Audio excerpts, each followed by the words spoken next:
नमस्कार. मराठी कथा संमेलन या यूट्यूब चॅनलमध्ये आपलं स्वागत आहे. रत्नाकर मतकिरी लिखित रहस्यकथा वारस.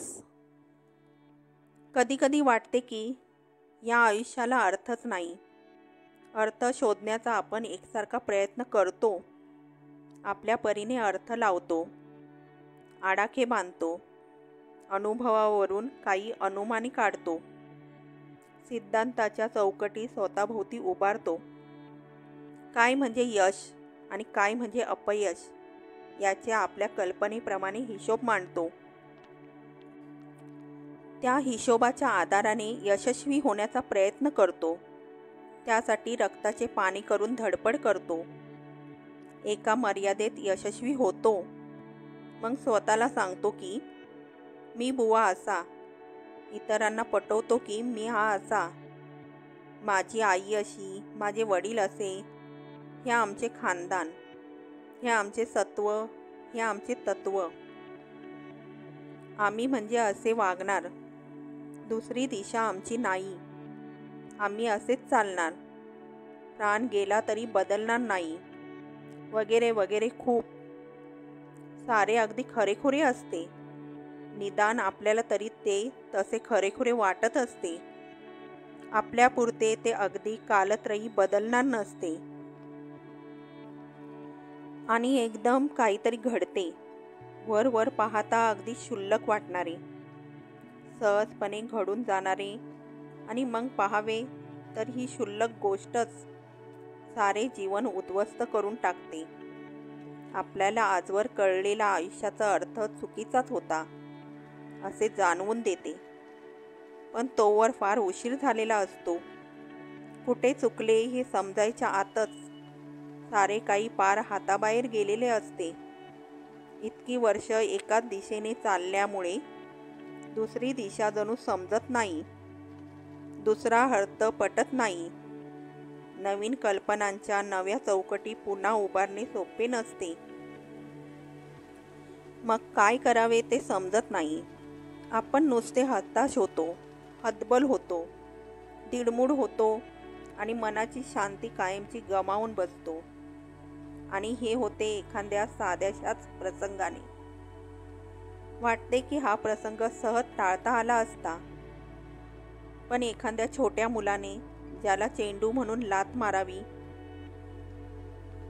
तो एक फुटायची वाट पाहणारा ॲटॉम बॉम्ब निघावा आणि त्याने त्या मुलाला जन्माचे अपंग करून टाकावे, तितक्या सहजपणे आपण या प्रसंगात ओढले जातो आणि त्यातून बाहेर पडताना जायबंदी होऊन बसतो. आता प्रसंग किती साधा पहा. शंकर बरोबर त्याच्या गावी जाऊन येण्याचा, बस एवढाच. शंकर माझा अगदी जवळचा मित्र, वयाने माझ्याहून 2-3 वर्षांनी लहान.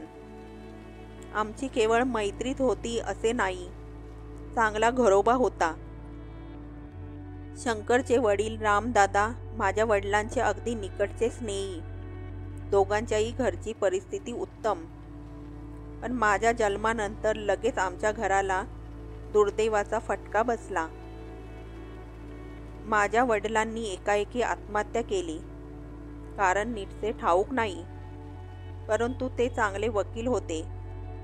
कुठल्या तरी अशिलाने फसवल्याची त्यांनी हाय खाल्ली आणि त्यात धक्क्याने आत्महत्या केली असे आईने मला एकदा सांगितले होते.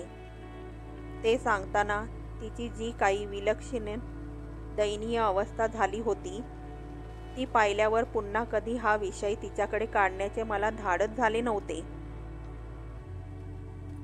घरातले मिळवते माणूस असे एकाएकी गेल्यानंतर आईवर आकाश कोसळले. त्यातून लहान मूल पदरात, घरात शिल्लक नावापुरतीच 2 वेळच्या अन्नाची पंचायत पडावी अशी परिस्थिती. पण ह्या परिस्थितीत शंकरचे वडील आमच्या मदतीला धावले. गेलेल्या मित्राच्या स्नेहाला जागून त्यांनी आमच्या कुटुंबासाठी सारे काही केले. आई 4 पैसे मिळवीत असे, पण खरे घर चालायचे ते शंकरच्या घरून जी मदत यायची तिच्यावरच. माझे शिक्षण पुरे होईपर्यंत शंकरच्या वडिलांनी आम्हाला मदत केली. मी स्वतःच्या पायावर उभा राहिलो तेव्हा त्यांनी मदतीचा हात सोडला. आजच्या काळात मित्राच्या कुटुंबियांसाठी एवढे करण्याइतकी माणुसकी कोण दाखवील? शंकर नोकरीला लागला. ते पाहायला रामदादा हयात नव्हते. 8-15 दिवसाच्या आजाराचे निमित्त होऊन ते गेले. पण त्यांनी आपल्या घरासाठी आणि मुलांसाठी चांगली तरतूद करून ठेवली होती. शंकरला दुसरे भावंड नव्हते, पण घरात इकडच्या तिकडच्या नातेवाईकांना आणि आश्रितांना तोटा नव्हता. एका परीने आम्ही त्याचे आश्रितच होतो. त्यांच्या घरात राहत नव्हतो इतकीच काय ते. पण शंकरने कधी मला आश्रितासारखे वागवले नाही. त्याची माझी लहानपणी जमलेली मैत्री दिवसेंदिवस अधिकच दाट होत गेली होती. त्या दिवशी रात्री शंकर अचानक घरी आला आणि म्हणाला, "श्याम, उद्या सकाळी रानवलीला जायचं." "रानवलीला? मध्येच काय काढलंस?" मी विचारले. रानवली शंकरचे मूळ गाव असल्याने मी त्याच्या तोंडून ऐकले होते. परंतु लहानपणी वडिलांबरोबर एखाद्या वेळी तो तिकडे गेला असेल नसेल. गेल्या असल्यास त्याला ते अजिबात आठवत नव्हते. रानवली तसे लहानसे खेडे होते आणि हम रस्त्यापासून बरेच आत होते. पण आश्चर्याची गोष्ट म्हणजे या रानवट खेड्यात शंकरच्या पूर्वजांनी एक मोठा वाडा बांधून ठेवला होता. शंकरचे एक वृद्ध काका तिथे राहत असत. एखाद दुसरा कामसू नोकर ठेवून ते कसेबसे चालवीत, पिढीजात उत्पन्नावर भागवीत. "अरे, आमचे ते काका वारले नाहीत का?" शंकर अगदी सहजपणे म्हणाला. नात्यातले माणूस का होईना, पण त्याला कधी पाहिलेलेच नसेल तर त्याच्या मृत्यूचे काय दुःख होणार? "सांगितलं होतंस तू मला, पण त्याला 15 दिवस होऊन गेले. आता जाऊन तू काय करणार?" "अरे, आत्ताच तर खरं काम आहे." मला एक लखोटा दाखवीत शंकर म्हणाला, "वकिलांचं पत्र आलंय." "तुला?" मी आश्चर्याने विचारले. "मग?" "अरे, या काकांचे वारसदार एकटे माझे वडील. आता ते नाहीत, म्हणजे त्यांच्या पाठीमागं मीच वारस त्या वाड्याचा." कमाल आहे. रानवलीच्या एका वाड्याचा शंकर एकाएकी मालक बनला. या प्रकारची मला खूप मौज वाटली.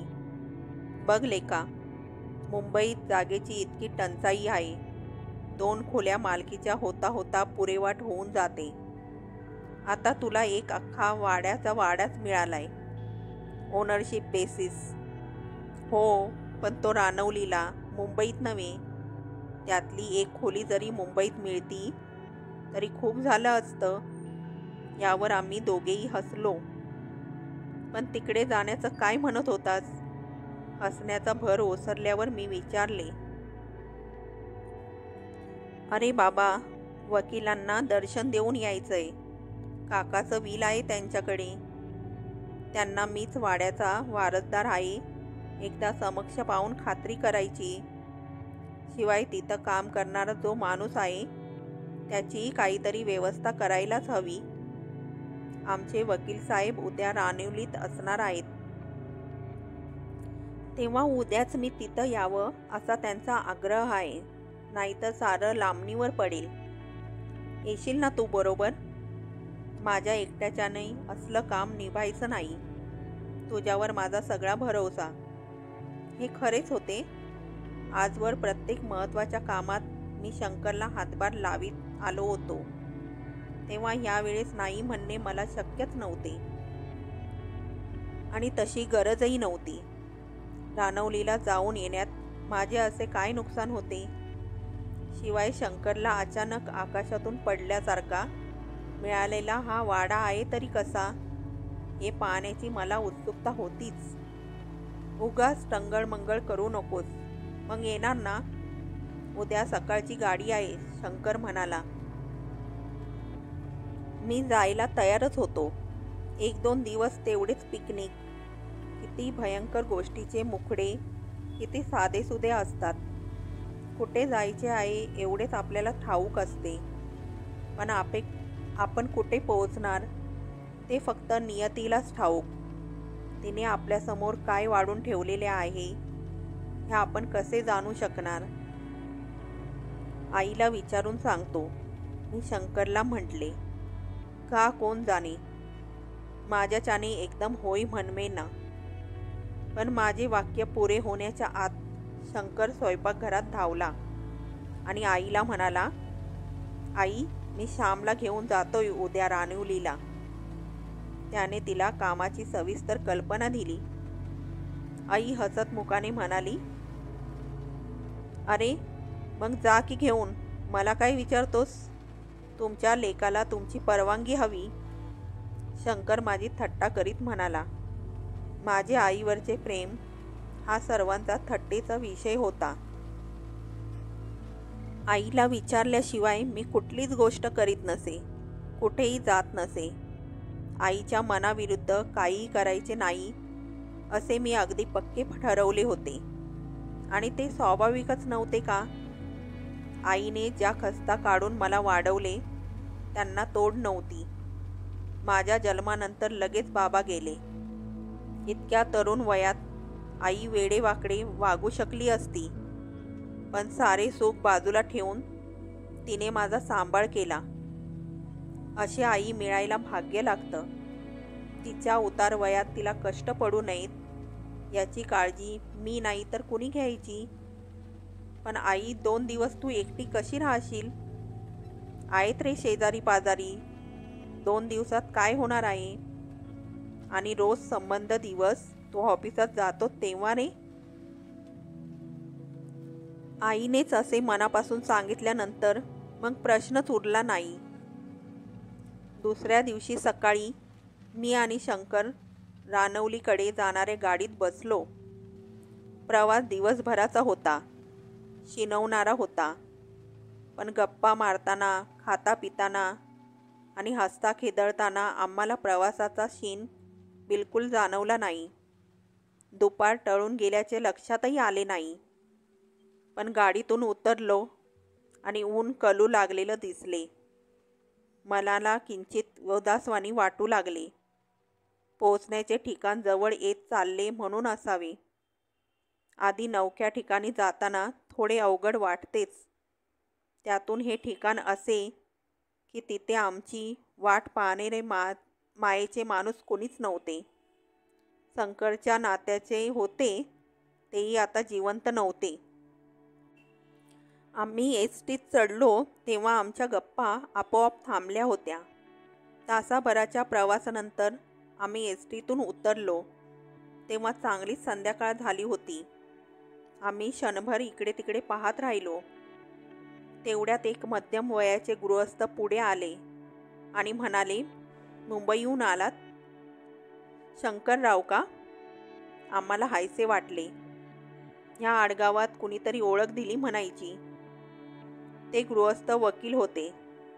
शंकर पत्रात लिहिल्याप्रमाणे नक्की येईलच अशी आशा बाळगून बिचारे एसटी स्टँडवर त्याची वाट पाहत उभे होते. आम्ही खरोखरच आलेले पाहून त्यांना आनंद झाला. वाडा अजून 1.5-2 मैल आत, रानातच म्हटले तरी चालेल असा होता. पण वकील साहेबांची सोबत मिळाल्यामुळे आम्हाला तिथवर कसे पोहोचू याची काळजी राहिलेली नव्हती. वकील साहेब चांगले वाटले. गृहस्थ तसा आतल्या गाठीचा नव्हता, पण फारसा बोलघेवडाही नव्हता. थोडाफार मख्खस, जेवढ्यात तेवढे बोलणारा होता. मनातले कळणार नाही अशी चेहऱ्याची एकूण ठेवण होती. मुद्रा करारी, काहीशी रागीटच होती. नजर भेदक होती. त्यांच्यापुढे आम्ही अगदी पोरसौदा होतो. तरी ते शंकरला आणि त्याचा मित्र म्हणून मला अदबीने वागवत होते. त्यांच्या या वागण्याने आम्हाला थोडेसे संकोचल्यासारखे होत होते, एवढे खरे. वाट रानातली होती. काही ठिकाणी तर छोटीशी पायवाट दगडामधून जात होती. एवढेच. बाकी आजूबाजूला किर शांतता होती. पाहता पाहता गपकन काळोख पडला आणि काही दिसेनासे झाले. मध्येच एखादे झुडूप काजव्यांनी मडवल्यासारखे चमकू लागे, नाहीतर एखाद्या खोपट्यातला दिवा लुकलुके, तेवढेच. वकील साहेबांनी बॅटरी आणली होती. तिचा उजेड पुढच्या पाऊल वाटेवर पडत होता. पाऊल वाटेने एकामागे एक चालताना एकमेकांशी बोलणे जमत नव्हते आणि बोलण्यासारखे काही सुचतही नव्हते. पायाखालून एखादा दगडगोटा सुटून घरगळत होता. त्याचा आवाज किंवा खाली वस्तीतल्या एखाद्या कुत्र्याचे भुंकणे सोडले तर सारे शांतच होते. त्यामुळे आमच्या चपलांचा चरचर आवाजांची आम्हाला मोठी सोबत वाटत होती. हळूहळू काही लहान सहान घरे लागली आणि कुठे कुठे दिव्यांचा उजेड दिसू लागला. आम्ही वस्तीत आलो होतो, पण वकील साहेब कुठेही थांबले नाहीत. ते आपली बॅटरी घेऊन पुढे चाललेच होते. होता होता वस्ती मागे पडली. पुन्हा झाडी सुरू झाली. आता रातकिडेही मोठमोठ्याने किरकरू लागले होते. एकाएकी वकील साहेब थांबले. समोर बॅटरीचा उजेड टाकीत ते म्हणाले, आला वाडा. बॅटरीच्या प्रकाशात वाड्याचे धूळ चांगलेच प्रचंड वाटत होते. अर्थात तेवढ्या अपुऱ्या उजेडात आकारमानाची काहीच कल्पना येण्यासारखी नव्हती. दारातूनच वकील साहेबांनी आरोळी ठोकली, शिवरामा, ए शिवरामा. तशी कंदिलाचा उजेड आतून बाहेर सरकताना दिसला आणि त्या मागोमाग कंदील घेतलेली शिवरामाची वाकलेली आकृती बाहेर आली. आम्ही आत गेलो. शिवरामाने हातपाय धुवायला पाणी दिले आणि तो जेवणाच्या व्यवस्थेला लागला. आम्ही माडीवर गेलो. शिवरामा कंदील आणि पाण्याचे तांब्या भांडे घेऊन पाठोपाठ हजर झाला. शिवरामा म्हणजे एखाद्या ठिकाणी मनापासून काम करता करता उमर घालवणाऱ्या विश्वासू चाकरासारखा दुर्मिळ नमुना होता. मनातल्या मनात मला शंकरचा किंचित हेवा वाटला. अशा विलक्षण सेवावृत्तीच्या माणसाचा तो अचानक धनी झाला होता. आम्ही तिघेही पाणी प्यालो आणि काय बोलावे ते सुचेनासे होऊन एकमेकांकडे पाहत बसलो. मी वाड्याविषयी, हवामानाविषयी किंवा असेच काहीतरी फालतू बोलणार होतो. इतक्यात माझी नजर वकील साहेबांकडे गेली आणि मी गप्प झालो. त्यांना काहीतरी बोलायचे असावे, पण ते कसे बोलावे या विचारात ते पडले होते. काही क्षण असेच गेले. वकील साहेबांची अस्वस्थता शंकरच्याही लक्षात आली. त्यांच्या बोलण्याची वाट पाहत तो नुसता चुळबुळ करीत बसून राहिला. मग ते एकदा खाकरले आणि पुन्हा गप्प बसले. वातावरणातील ताण कमी व्हावा म्हणून मी खिशातून सिगारेटचे पाकिट काढले आणि त्यांच्यासमोर धरले. त्यांनी मानेनेच नकार दिला, पण ते बोलू लागले. हे बघा शंकरराव, तुम्ही गैरसमज करून घेणार नसलात तर तुम्हाला काही सांगायचंय. सांगा, शंकर सिगारेट पेटवीत म्हणाला. ह्या वाड्याचा शेवटचा मालक तुमचे काका, म्हणजे वारसा हक्कानं तुम्ही इथले मालक. माझ्या मृत अशिलाची इच्छा वाडा त्याच्या वारसाला मिळावी ही, आणि ती पुरी करणं हे माझं कर्तव्य. वकील साहेब अगदी अस्सल वकिलासारखे बोलत होते. तुमच्यावर माझा विश्वास आहे. तुम्ही म्हणता त्या अर्थी तुम्हीच शंकरराव याविषयी मला शंका नाही. शिवाय माझं पत्रही तुम्ही सोबत आणलेलं आहे, तेव्हा संशयाला जागाच नको.